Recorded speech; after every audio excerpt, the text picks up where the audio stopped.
As usual, we have two nominations today, one from the fans and one from us. Let's start with the fan nomination. This guy right here is one of the most consistent male R&B artists that we have since the 90s. If you don't know his name, you definitely haven't listened to his music because his name shows up on like 4 different album titles. I'm talking about Joe Thomas. I mean, what can we say? He has hits. He writes his own music. He's still doing it today. I think he actually just retired, but so maybe he's not doing it today anymore. But I'm talking about Joe Thomas, guys. Joe, is he in the R&B Hall of Fame with hits such as All the Things Your Man Won't Do, I Want to Know, and Stutter, and many, many more? Oh, it's a tough one. Do we have a quick recap of who's in and who's out at this point? I was thinking about that last week while I was out of town, well, week before last. I feel like there needs to be a site, a part of the site dedicated to like who is officially in. We'll work on that. I think I was supposed to do that, but I just wanted to compare. You know, I like to compare. Well, if this person's in, then this person should be in. Tom, the standard is Monica. I love that, Ed, right? I know you do, Monica. But you also love terrible food too, so you live a lie sometimes. Monica didn't get in? Nope. Oh, so okay, I remember now. Monica didn't get in, so then nobody else should really be getting in after that. I'll let Ed go first. I have no problem going first because you know that I have no problem being the bad guy, and I'm about to be the bad guy. Joe is a phenomenal artist, and I have said many, many times, if I could actually sing, I would want to sound like Joe. He is one of my favorite vocalists as far as just straight up vocals. However, I think that the legend of Joe has gotten a lot bigger than the output over the years because Joe has been one of the few artists, especially male solo artists from the 90s, who has continued to push R&B forward because he hasn't really changed his sound. If you remember him from 1993, he's giving you pretty much the same Joe in 2017. And it's nothing wrong with that. That's fine. He's great. But the reason that lack of evolution and really that lack of actual impact on the industry is what I feel like hurts him the most. Because even though he has great songs, he has some single success as far as like the late 90s, early 2000s was kind of his biggest era. I don't really see him having success outside of that small little bubble. And his impact on the game, I don't feel like has been as big as most of the Hall of Famers that we have. So even though his fan base is insane online because he is one of the few who is keeping R&B the way we remember it and love it, I can't put him in the Hall of Fame just because of the output. Oh, man. I'm going to have to say yes. Disclaimer and say he is one of my favorite artists. And I'm using Music Soul Child as a benchmark here. because I'm sure I put you music are. in. If I put music in, I have to put Joe in. Because I feel like Joe, in my opinion, has 2 albums you could call classics.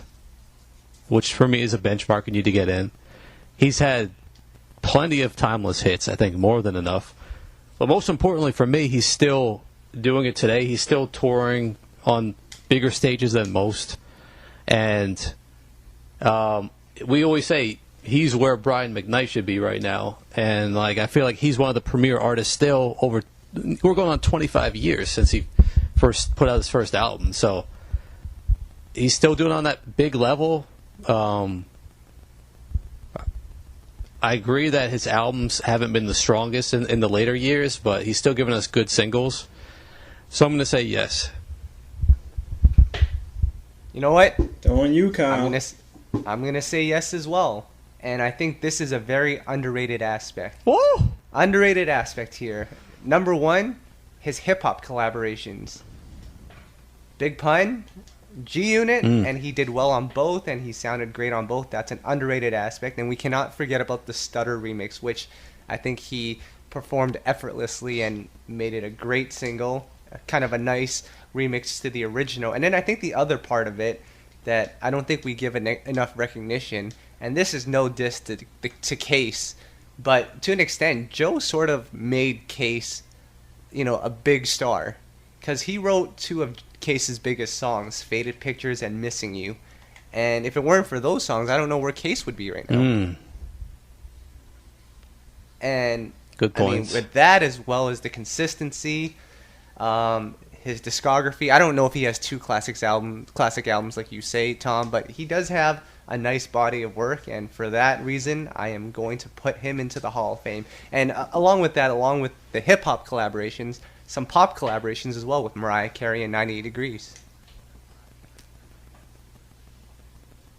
I'll say too, another thing you made me think of, Chico DeBarge, he should get a lot of credit for his career as well. He was on a few of his biggest hits. And I think what puts it over the top for me is Joe. He's just an overall good guy. I think that should count for something. Shouldn't that, Ed? Oh, player, please.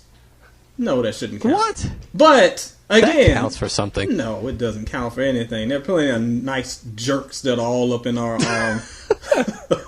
that are all in the Hall of Fame. That, unfortunately, we're judging the quality of their work, not the content of their character. Martin Luther King.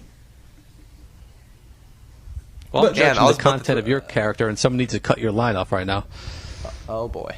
Say, what now you were bringing up? I said, I'm judging the quality of your character right now, and someone needs to cut your line off.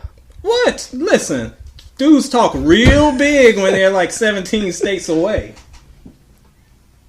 Oh, well, boy. when you come here for that Street Fighter tournament, then we'll figure it all out. Oh, yeah. See, and we forgot to mention this. So this is making this official. There will be a Street Fighter tournament between the three of us coming up very soon. And I want to make this public on this podcast because when these two dudes get destroyed and come whining back on the podcast about how mean old Ed was unfair because he jacked them up with Blanco or whoever I'm using, just put it on record because that beating is coming.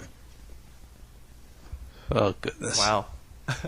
Let's just get to the next one. The winner of the Street Fighter tournament gets to revive their favorite artist into the Hall of Fame. So, Ashanti, if you're out there, there's still a chance. Or kick out Joe. Oh, boy. Jeez. Come on, Joe made a great song with Tony Yayo as well, so. No, now you're just lying. Stop. Listen, we have D'Angelo in this thing. We got to be more lenient. Did this guy just compare D'Angelo? I'm gonna leave this. I'm gonna let Twitter tear you up on that one. So yeah, just go. This dude just compared D'Angelo to Joe. Oh my god. Hold on, Ed. Didn't Joe revive Keith Sweat's career with Test Drive? First of all, I'm pretty sure that Joe was playing second fiddle to that song. I'm not sure which version you heard.